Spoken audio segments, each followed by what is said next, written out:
কিছুদিন আগে আমি পুডিংয়ের একটা রিল ভিডিও ছেড়েছিলাম, তো ওখানে কয়েকটা আপু কমেন্ট করেছিল যে তারা পুরো ভিডিওটা চায়। আজকের ভিডিওটা তাদের জন্য। হ্যালো ভিউয়ার্স, আসসালামু আলাইকুম, সবাই কেমন আছেন?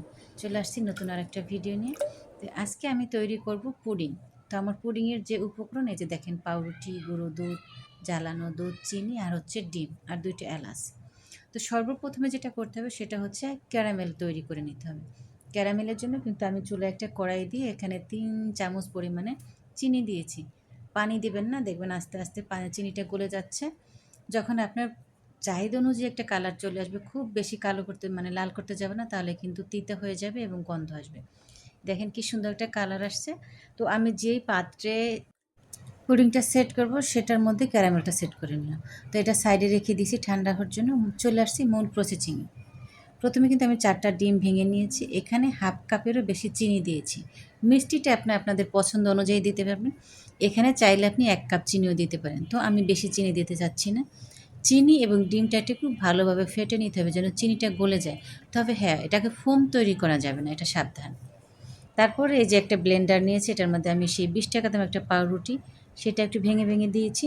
এখানে হাফ কাপ গুঁড়া দুধ, সাথে আছে 2টা এলাচ। আর হ্যাঁ, এখন দিয়ে দিলাম মানে জ্বালানো দুধ। আমি হাফ কেজি পরিমাণে দুধ নিয়েছি। তো এখানে অর্ধেকটা পরিমাণে দিয়ে এই যে রুটি দিয়ে এটা আমি ব্লেন্ড করে নিয়েছি। এই যে লিকুইডটা তৈরি হয়ে গেছে। এখন সেই ফেটিয়ে রাখা যে ডিম, সেটার সাথে এই মিশ্রণটাকে দিয়ে ভালোভাবে নেড়েচেড়ে মিশিয়ে নেব। পুডিং কিন্তু খুব সহজেই তৈরি করা যায়, এটার কোনো হ্যাসেল নাই। মানে একটু চেষ্টা করলে দেখবেন খুব ভালো। আমি জীবনের প্রথম যেদিন পুডিং তৈরি করছি একেবারে পারফেক্ট হয়েছে, এটা আমার খুব ভালো লেগেছিল। আর এই যে এদিকে দেখেন, এই যে এইটা ক্যারামেলটা সেট হয়ে গেছে, এখন আর হাতে লেগে আসতেছে না। তো এখন আমি এই ক্যারামেলের উপরে কিন্তু সেই মিশ্রণটাকে ঢেলে দেব। আর ঢেলে দেওয়ার সময় অবশ্যই এবার একটা চালনি নিয়ে বা স্ট্যাইনার নিয়ে একটু ছেঁকে দেবেন। কারণ এই দেখেন, এগুলো এই যে এলাচের গুঁড়ো, তারপরে ডিমের কিছু অংশ থেকে গেছে। এবার একটু ট্যাপ ট্যাপ করে নেব। ট্যাপ ট্যাপ করে নেওয়ার পরে রান্নাঘরে চলে আসছি। একটা কড়াই কিন্তু আমি পানি দিয়ে একটা স্ট্যাইনের ভিতরে দিয়ে এখন এই যে ক্যারামেলের এই পুডিংয়ের বাটিটা দিয়ে দিলাম। আমি আরেকটু পানি দেবো। এমনভাবে পানি দেবেন যেন বলক আসলে যেন উপরে না ওঠে।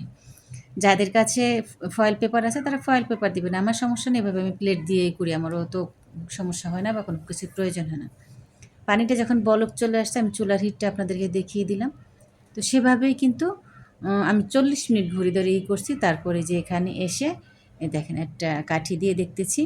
এটা যদি ভিতরটা না হয়ে যেত তাহলে এটা লেগে লেগে আসতো। তার মানে একবার পরিষ্কার আসছে, হয়ে গেছে। এটা যখন মানে নর্মাল টেম্পারেচার আসার পরে আমি ফ্রিজে রেখে দিয়েছিলাম একেবারে সারা রাত। মানে এটা আমি রাতে তৈরি করতেছিলাম, তো এখন সকাল। তো সকালে এটা আমি আনমোল্ড করে নেব। 4-5টা মানে চাকু দিয়ে একটু ঘুরিয়ে ঘুরিয়ে কেটে নেব। এরপর একটা প্লেট দিয়ে এটা উপর করে নিলেই একেবারে খুব সুন্দরভাবে ছেড়ে যাবে।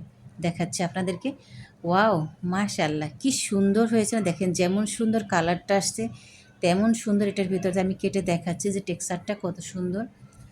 অনেকে ভ্যানিলা এসেন্স ব্যবহার করে, তবে আমি কখনোই ব্যবহার করি না। আমি জাস্ট একটু ওই যে এলাচ দিয়ে দিই, এটার ফ্লেভারে আর ডিমের কোনো স্মেল আসে না। এবার কেটে দেখাচ্ছি যে আমার পুডিংটা কতটা সুন্দর, কতটা পারফেক্ট হয়েছে দেখেন।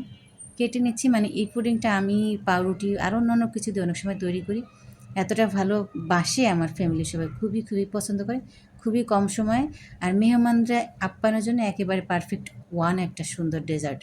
এই দেখেন। তো প্রথমে আমি সার্ভ করে দিলাম আমার হাজব্যান্ডকে, সে খেয়ে চলে যাবে। সে খেয়ে তো একেবারে ফিদে, বলে কি এত সুন্দর হয়েছে না। তো আপনাদের কেমন লাগলো ভিডিওটা অবশ্যই জানাবেন। যে আপুরা চেয়েছিলেন তাদের জন্য দিয়ে দিলাম। সবাই অনেক ভালো থাকবেন, আবার কথা হবে ইনশাল্লাহ। আল্লাহ হাফেজ।